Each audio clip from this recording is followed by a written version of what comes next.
Hello everyone, welcome to our channel Love of Biology. Today we are going to discuss about cellular innate defenses. So the cells which are involved in this, let us see. So first, white blood cells. So these white blood cells or the leukocytes engulf the pathogens in the body through the phagocytosis process. And groups of pathogens are recognized by the TLRs. TLRs are the toll-like receptors. So the important players in the immune system, they are the macrophages, T cells. T cells are helper, cytotoxic, and memory cells. And B cells, plasma and the memory cells, and antibodies. So here you can see the receptors, toll-like receptors. So which will bind with the antigens, and here you can see the white blood cells which are present on their surface. TLRs are present, and different types of the TLRs, 1, 2, 3, you can see. So which will act against them, and they will recognize and they will kill the pathogens. So next, so a white blood cell engulfs a microbe, then fuses with the lysosome. Lysosome is we know that it is a digestive cell organelle to destroy the microbe. There are different types of the phagocytic cells. Neutrophils engulf and destroy the microbes. Macrophages, these are the part of lymphatic system and are found throughout the body. Eosinophils discharge the destructive enzymes. Dendritic cells will stimulate the development of the acquired immunity. So all these phagocytic cells will completely, they will engulf and they will destroy the microorganism, and which will also develop the immunity in our body. So which are acting against the other foreign particles. So next, coming to the, if you see this, so the lymphatic system, so all these adenoids, tonsils, lymph nodes, spleen, and all these things are the immune cells, so which are present in this. So along with the lymphatic system, we know that lymphatic vessels and tissue cells, blood capillaries, all are present. Interstitial fluid is present in between them. So all these will form the lymphatic lymphatic system. And next, antimicrobial peptides in the proteins. Peptides and proteins function in the innate defense by attacking the microbe directly or impeding their reproduction. So one of them is the interferons, are the proteins which will provide the innate defense against the viruses and help activate the macrophages. About 30 proteins make up the complement system, which causes lysis of the invading cells and helps the trigger the inflammation. So these proteins will act against them.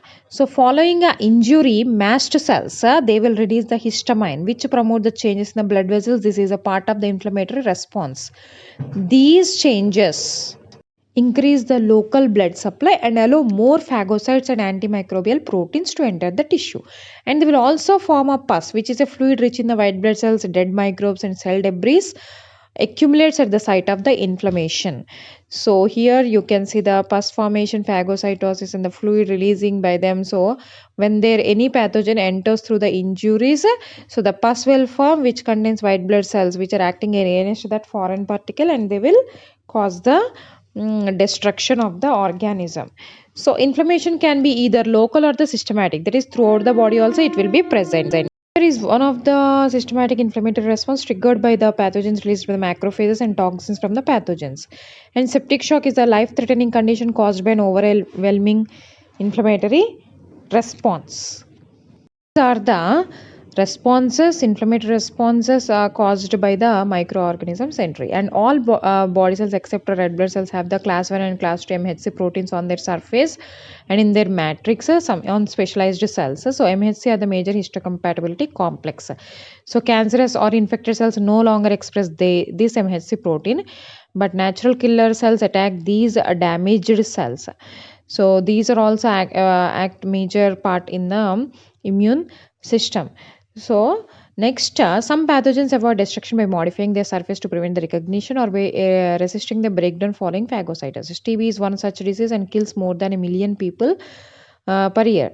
So they will avoid the destruction by modifying their surface to prevent the recognition. So that's why these are surviving, and they will causing the diseases in the human beings. So next, white blood cells called lymphocytes recognize and respond to the antigens. Are of two types of B cells in the T cells. They have the receptor proteins that can bind to the foreign molecules. Each individual lymphocyte is specialized to recognize a specific type of the molecule. Antigen is any foreign molecule to which a lymphocyte will respond. A single B and T cell has about many identical antigen receptors. So here you can see B cell receptors and the T cell receptors. So B cell will have the receptor, the antigen or the foreign particle will bind. T cell also the other foreign particle they can bind. So antigen binding sites are specifically epitopes we call, so they are present on them. So based on the maturity, B cell and T cell they are divided. All antigen receptors on a single lymphocyte recognize the same epitope or antigenic determinant or on an antigen. B cell give rise to the plasma cells which secrete the proteins. So we call them as antibodies. So here you can see the antibody structure. Antigen binding sites are present where the foreign particle will bind with the variable and the constant regions. So B cell receptor bind to the specific intact antigens. B cell receptor consists of two identical heavy chains and two identical light chains. So the tips of the chains form a contact region and each chain contains a variable region. So named because its amino acid sequence varies extensively from one B cell to the another B cell. So that's why the name was given. So here you can see the V and the C regions. So variable and the constant regions are present in anything. So antibodies, so they are of different types actually, and also here epitopes are present to which they are bound. So secreted antibodies or immunoglobulins are structurally similar to the B cell receptors but lack the transmembrane regions that anchor the receptors in the plasma membrane. So they are structurally similar to the B cell receptors. Antibodies are also called as immunoglobulins. Each T cell receptor consists of two different polypeptide chains, a variable region and the constant region. T cell can bind to an antigen that is free or on the surface of a pathogen. So it can bind. Two cell bind to the antigen fragment present on a host cell. These antigen fragments are bound to the cell surface proteins called as MHC molecules. So they are so named because they are encoded by a family of the genes, many unique or specific, called the major histocompatibility complex. So these antigen fragments are bound to these MHC cells. In infected cells, MHC molecule bind and transport antigen fragments to the cell surface, a process called the antigen presentation. A nearby T cell can then detect the antigen fragment displayed on the cell surface. Depending on their source, peptide antigens are handled by the different MHC molecules. So different classes of the MHC molecules. So class 1, class 2 types are there. So based on that, they will produce.